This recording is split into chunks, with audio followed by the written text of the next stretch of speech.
a lot of attention. So before I dive into the specifics of the blueprint, I'll just give you a little bit of my background and what led me to this point. So I started poll watching. So I graduated from law school in 1997 and started as an attorney poll watcher in 1998.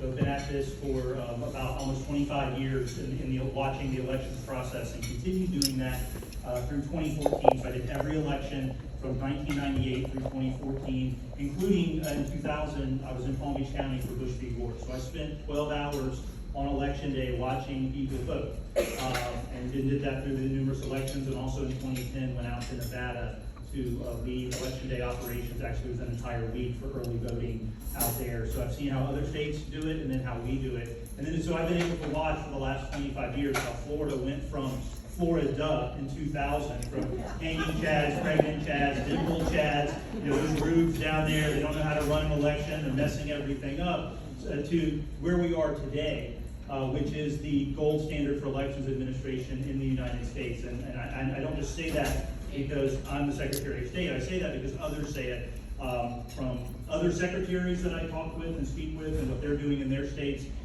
to former Department of Justice officials. I mean, people who watch elections for a living know that we are the best at elections administration.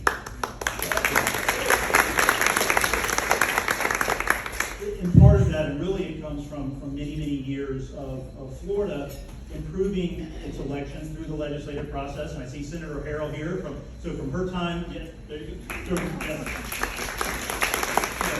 from our time together in the House to her time in the Senate. I mean, it seems like every legislative session we are working on improving our elections in Florida. So when we have a good election, and then we would go on the floor and we would introduce another bill, and opponents of election integrity, improving our system would complain, well, wait, we just had a great election, why do we need something new? And it's because we don't rest on our laurels. We can see what's happening in other states around the country. We can examine trends, because trends in voting do change, and we're always trying to improve that process. So in the last two legislative sessions, they passed SB 90 and SB 524, which were major pieces of legislation. This year, the Senate has introduced another elections administrations bill, which is, some would say maybe the icing on the cake for those other two bills, because we've done so many things, and it is a working process. The first iteration of the bill is usually not the one that passes, so that's still being worked on, and I think the House will soon file one as well. So a couple of things that make Florida the best is we have professional elections administrators. So we have 67 supervisors of elections who are constitutional officers elected by the people of their county and ultimately responsible to the constituents and the citizens of their counties. And so one of the first things I did upon being appointed by the governor was to go travel to all 67 counties in Florida. I went to every one of your counties.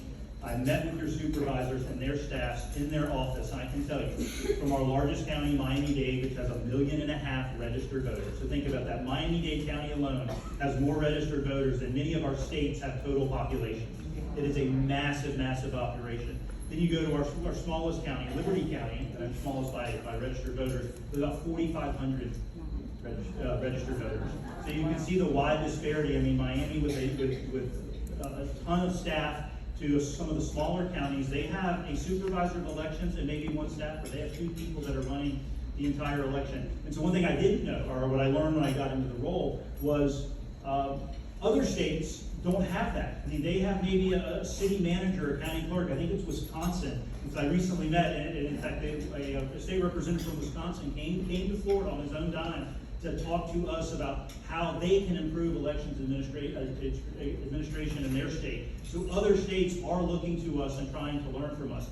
And he said, yeah, they have the city manager or a county manager will also, so the person that's filling potholes and park benches and street lights, they're also running elections, and that's not their full-time job. So one of the things that makes us great is that we have full-time elections administrators that are going to work every day, 24/7, 365, to get ready and prepare for the election season. Because the joke is that election administration is, how hard a job can it be? It's one day every 2 years.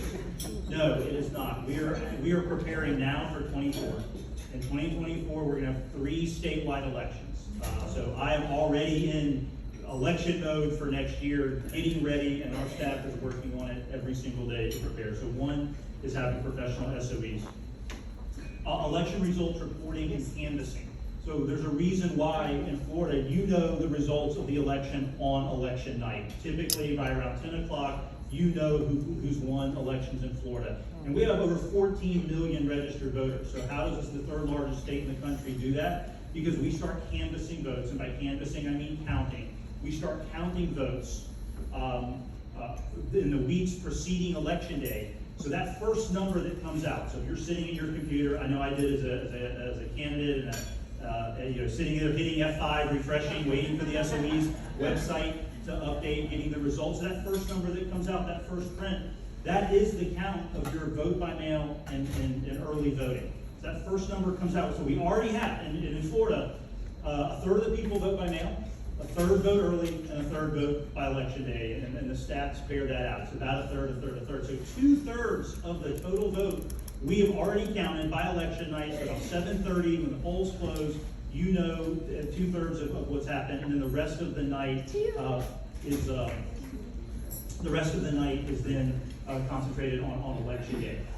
And so other states, they don't even begin counting their votes until their polls close. So when we see other states like in Arizona, who they take days and weeks, it's because they don't start counting until election day.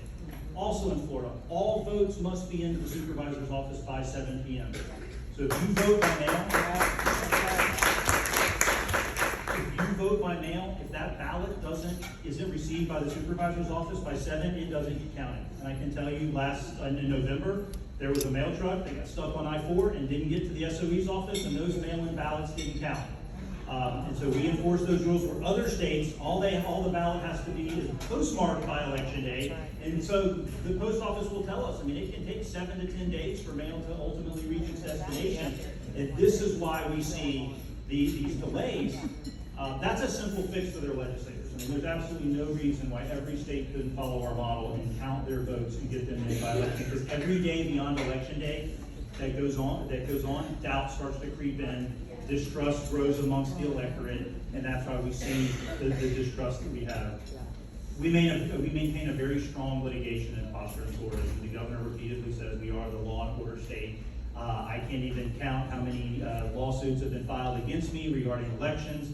And the media dutifully reports when we get sued. They fail to report though when we win, and we win just about every case. I have a wonderful general counsel's office. We work with the AG's office, but we aggressively fight to defend the laws that the legislators that you send to Tallahassee, and the laws that they pass. We aggressively defend those in court, and we win because we spend a lot of time. And I have a wonderful general counsel's office. We have some amazing lawyers, and then we have some outside counsel as well that helps us with that. So one of the things I always when I talk to groups, and I'm going to spend a few more minutes here, and I want to open up for questions. I know people have lots of questions, and I prefer to answer. But some of the things that I like to tell people, and I say this in every talk that I give, is where does kind of our election philosophy come from? And on our website, one of the things I did when I became secretary is put on our website the Baker-Carter report. So you can go to the Division of Elections in Florida, the Baker-Carter report. So this is President Jimmy Carter and James Baker, who was Chief of Staff to Ronald Reagan. And in 2004, they had a bipartisan commission where they took testimony and looked at American elections. So this was on the heels of 2000, and they wanted to see how can we prove the American electoral system. And that's really what Florida has done, is followed that blueprint and that model. But in that report, and so when people say, what are we, why do we care if there's you've only, arrested 20 fraudulent votes? It's such a small number in a state with millions of people voting. Why does it matter? Here's why it matters. It's in the Baker-Carter report. They said a single fraudulent vote undermines the integrity of the election and the legitimate votes cast by people who are legitimately able to vote. So,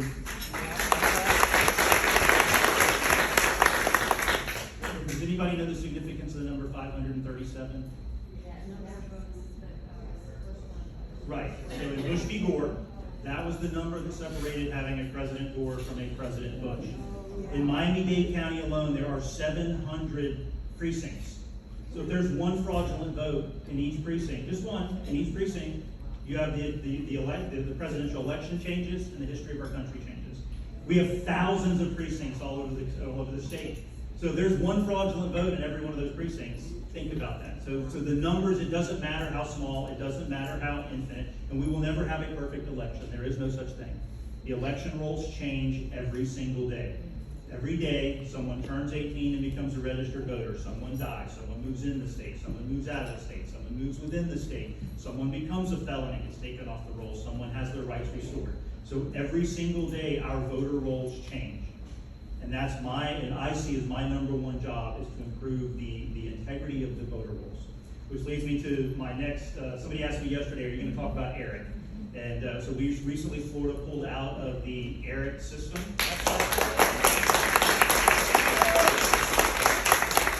And that is, for those who don't know, that is the Electronic Registration Information Center. So it was a consortium of states, it was 30 states at the time, that shared election roll list maintenance data with each other. Because it would be a terrible idea. It would be ruinous to our country if the federal government if we centralized at the federal level our election systems. Article 1, Section 4 of the Constitution says the state legislatures set the times, places, and manners of elections. And that includes list maintenance, that includes the integrity of the voter rolls. So in order to share that information, the states got together, and there have been a couple iterations of this, but ERIC is the latest one, so the states got together to share that information. Because there are lots of sources of list maintenance information, but the one thing that only the states have are the voter registration and voter history. So knowing how many times you vote. So yes, I can get data from NCOA, National Change of Address information, and address list maintenance. We can do that from outside sources. But I can only get information from other states regarding a person's registration and voter history. And we did. I mean, the governor said that we obtained good information from ERIC, and I can say that we did. I mean, we have a prosecution that we just got a conviction down in South Florida on a double voter from Alaska, and we got that information from ERIC. But it is a hallmark of good government to be continually evaluating your laws and whatever programs that you're running and utilizing. And so while there was some benefit out of ERIC, it wasn't a binary choice. It was all good or all bad. And I made the decision because of some of the things that were happening and some of the states that were involved. And we do believe, and there's actually a lawsuit going on now, and the depositions are taking place. It's not our lawsuit, that we believe that ERIC was sharing information with third parties that violate the bylaws. And we were doing and accomplishing most of what we wanted to do by other means. We tried to make changes. We suggested changes. We were part of a working group that recommended changes to change the bylaws to ERIC and improve it so that Florida could basically use it an a la carte, or all the states would have to use it as an a la carte. We could pick and choose what we wanted to use. But some states that don't care about election integrity as much as Florida and other states do decided they didn't want to go along with those changes. We failed in our effort, and at that time I made the recommendation to the governor that it was time to pull out, and he agreed, and that's what we did. So in the short term, we will continue that work by sharing information with those other states. And I said this in committee. California, so the critics of us pulling out, saying, "Oh my gosh, you're removing this great tool for election fraud." Well, California and New York are not in ERIC. So two of our largest states in the country aren't even in it.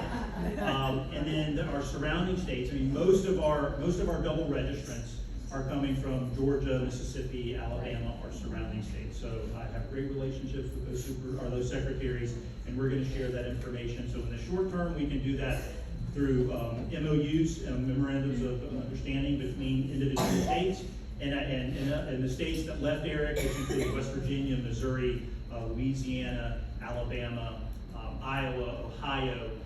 We're working on coming up with the next iteration of that list maintenance consortium of the states. Let's see. So what I'm going to do is I'm going to stop there because I know y'all probably have lots of questions, and I much prefer to answer questions because I could just go on all day about what we continue to do. But I think, is there just a hand over here? No? Okay, and let me say this before we take questions. So I am, and I give the same speech to every group. So whether it's League of Women Voters or the Republican Federated Women of Florida, I am the chief elections officer of the state, and so I would ask that your questions be based on process and not politics, because I do have to administer the elections for all Floridians, and I take that role and that job very seriously, and I think the job that we did in 2020 speaks for that. So if we could just stick to process, that would, I would really appreciate that. Yes. Wait, we have one. Oh, we got a microphone. Oh, yeah. Yes. Good morning, thank you for your time. So two things, one's a compliment question. I worked in Collier County for Jennifer Edwards supervisor of election, and we were able to get a voter to be able to vote in Collier County. He had moved from Miami-Dade, and we were able to work through the system that I believe you implemented so that we could correlate information, move his voting roll to ours.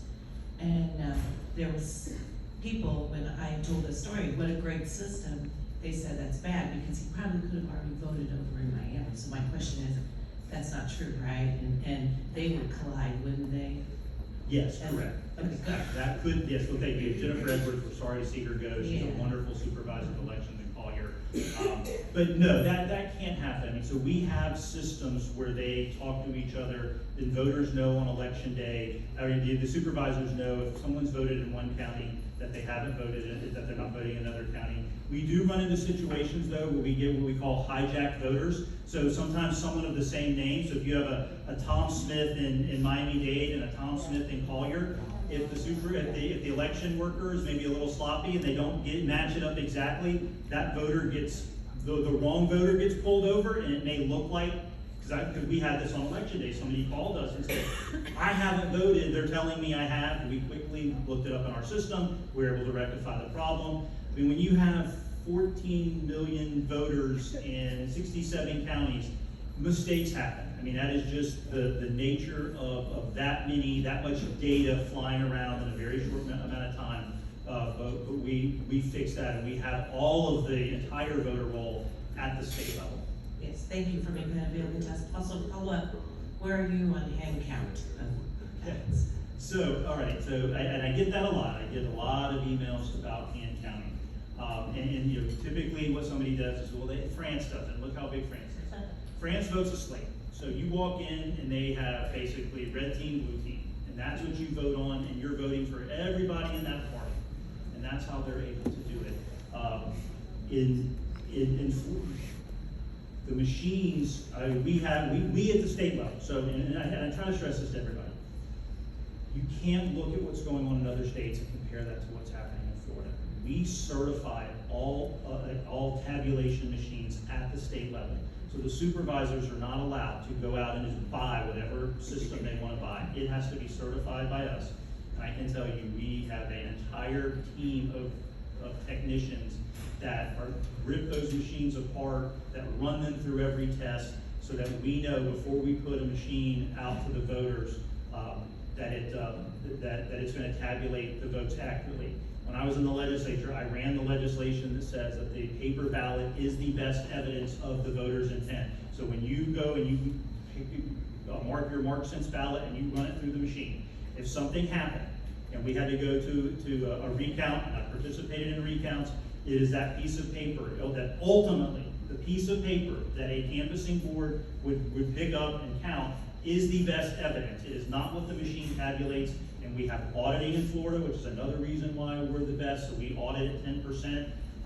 We're this close to certifying the use of another system, a separate system, a parallel system, so completely separate from the current tabulators that the supervisors are using, a complete separate system that they're not connected together, that will allow us to eventually get to a 100% audit in Florida of all the ballots. And even some of the supervisors that are using the system now are putting all of the ballots online. So the Leon County supervisor, he does that. He puts all of the ballots, so if someone wants to go through and look at them one by one, they can do that.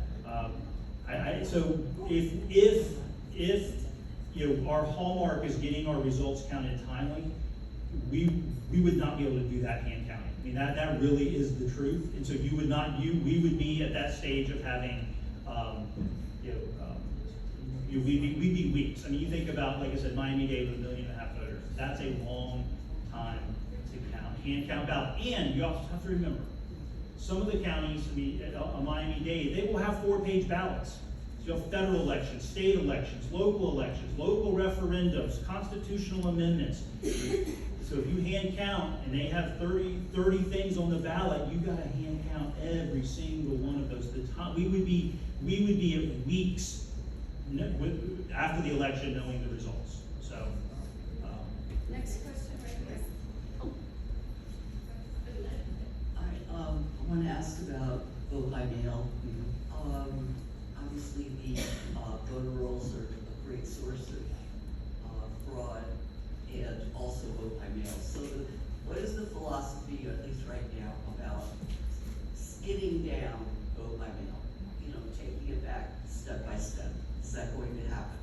Well, I mean, that's really up to the legislature. The legislature can make that decision. But as I